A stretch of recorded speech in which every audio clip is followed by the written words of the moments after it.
আমরা নদী, নালা, খাল, বিল সব দখল করে আমরা গৃহ নির্মাণ করছি, স্থাপনা করছি, কলকারখানা করছি, সবুজ ধ্বংস করছি, গাছপালা কেটে শেষ করছি। আমি আজকেই আসতে মসজিদে আমাদের এজাজকে বলছিলাম যে গাড়িটা ছায়ায় কোথা রাখিও, কারণ অনেক গরম হয়ে গেলে যেতে আবার কষ্ট হবে। তো সে বলছিল যে যেসব ছায়ায় রাখতাম তার অনেকগুলোর গাছ টাছ কাটা হয়ে গেছে, ছায়া খুব বেশি খুঁজে পাওয়া যাবে না।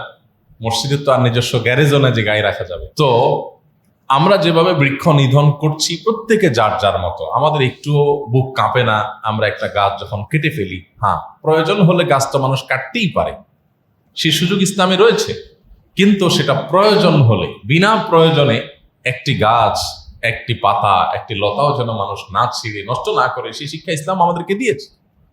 দুঃখজনক যে আমরা এখন ইবাদত সর্বস্ব মুসলিম যতটা, আমাদের দৈনন্দিন জীবনে যে সমস্ত দায়িত্বশীলতার জায়গা আছে, যে সমস্ত মানবিকতা প্রকাশ করবার জায়গা আছে, সেই জায়গাগুলোতে আমরা নিজেদেরকে মুসলমানিত্বের পরিচয় ম্যাক্সিমাম মুসলমানরা এখনো দিতে পারিনি, যার করুণ পরিণতি আজকে আমরা বাংলাদেশে প্রত্যক্ষ করছি। আমাদের পরবর্তী বংশধরদের জন্য কি অপেক্ষা করছে সেটা একমাত্র আল্লাহ ভালো জানেন।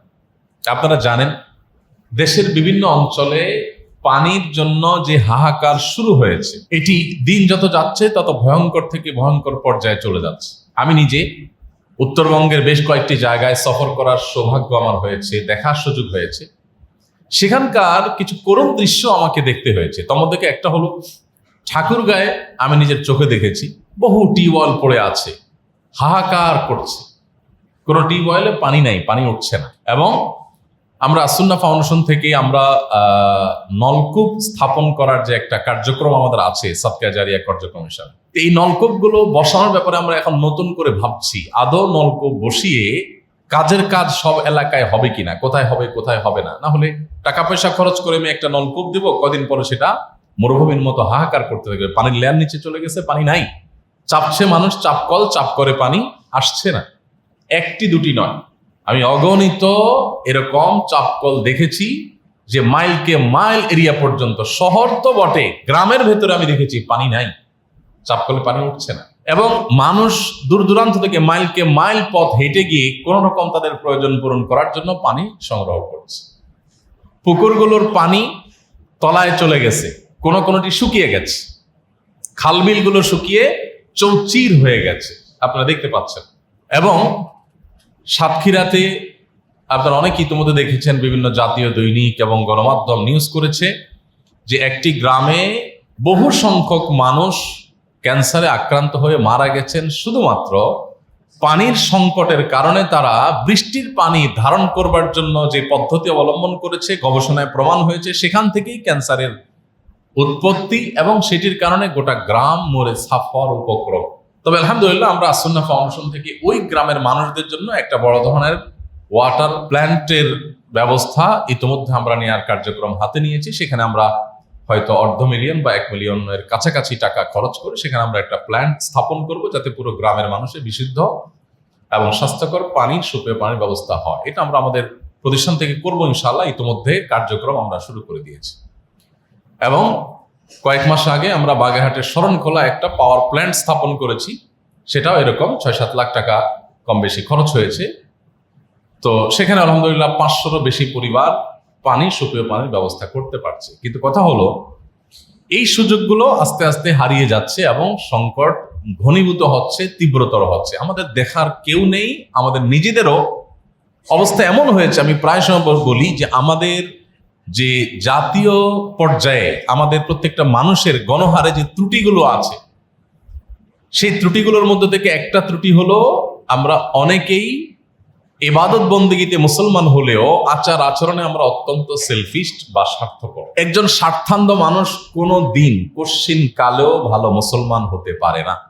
তার নামাজ দিয়ে, তার রোজা দিয়ে, তার হজ দিয়ে, তার ওমরা দিয়ে, তার মসজিদ নির্মাণ দিয়ে, তার মাদ্রাসা নির্মাণ দিয়ে, কোরআন তেলাওয়াত দিয়ে, জিকির আজকার দিয়ে, তার ওয়াজ মাহফিল করে, ওয়াজ মাহফিল করিয়ে, তার টুপি লাগিয়ে, তার দাড়ি লাগিয়ে, এই সব কিছু করার পরও আপনি ভালো মুসলিম হতে পারবেন না যাবত না আপনি স্বার্থান্ধতার বেড়াজাল থেকে, এর গণ্ডি থেকে আপনি বেরিয়ে বা আসতে না পারেন। স্বার্থান্ধের এই জায়গায় যদি আপনি দাঁড়িয়ে থাকেন তো আপনি কখনো মুত্তাকি, আপনি কখনো ভালো মুসলমান হতে পারবেন না। আপনি নিজেকে নিয়ে ভাবতে হবে, আশপাশে মানুষ নিয়ে ভাবতে হবে। এখন আমাদের অবস্থা হলো, চাচা আপনার জান বাঁচা, আমি ভালো আছি কিনা, বড় জোর আমার মানবিকতার গণ্ডি, আমার উদারতার গণ্ডি, আমার ভালোবাসার গণ্ডি, এটা হলো আমি, আমার স্ত্রী, আমার ছেলে মেয়ে।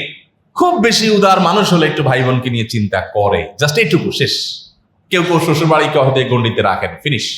আর বাকি কে বাঁচলো, কে মরলো, কে ধ্বংস হলো, দেখার কেউ নেই।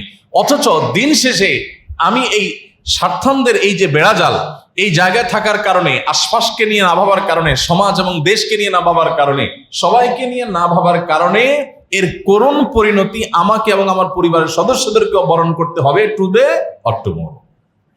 এই জিনিসটা আমরা বিষয় ভাবছি না।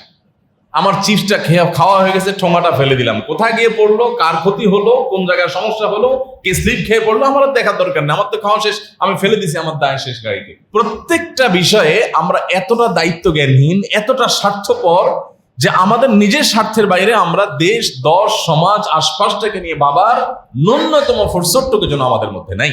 আপনারা বারবার শুনেছেন এই হাদিস, আমরা বারবার বলার চেষ্টা করেছি। নবী করিম সাল্লাল্লাহু আলাইহি সাল্লাম বলেছেন, আহাব্বুন নাস ইলাল্লাহি আনফাউহুম লিন-নাস।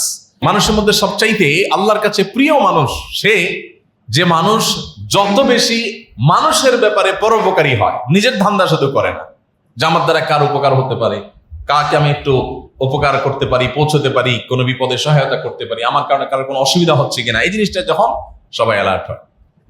আমি বিভিন্ন সময় আপনাদেরকে বলার চেষ্টা করি, আমি খুব গভীরভাবে লক্ষ্য করি যে কোনো জায়গায় যাই, যে আমাদের মেন্টালিটি, আমাদের আচরণ কেমন। অশিক্ষিত সাধারণ গরিব দুস্থ অসহায় মানুষরাই শুধুমাত্র নিজে চিন্তা করে তা না, বরং তথাকথিত সমাজের এলিট শ্রেণীর মানুষগুলো আরো বেশি স্বার্থপর হয়ে থাকে। তাদের মধ্যে স্বার্থপরতার পরিমাণ আমি আরো বেশি লক্ষ্য করেছি। আমি দেখেছি যে আপনার 4 তারকা 3 তারকা মানের হসপিটালেও আমাদের স্বদেশী ভাইদের অনেকেই দেখেছি স্বভাব, যে আমি বেঁচে থাকি আশপাশ সব ধ্বংস হয়ে যায়, আচার আচরণ, কাজ কাম, ময়লাটা ফেলে দিলাম, কি হলো না হলো।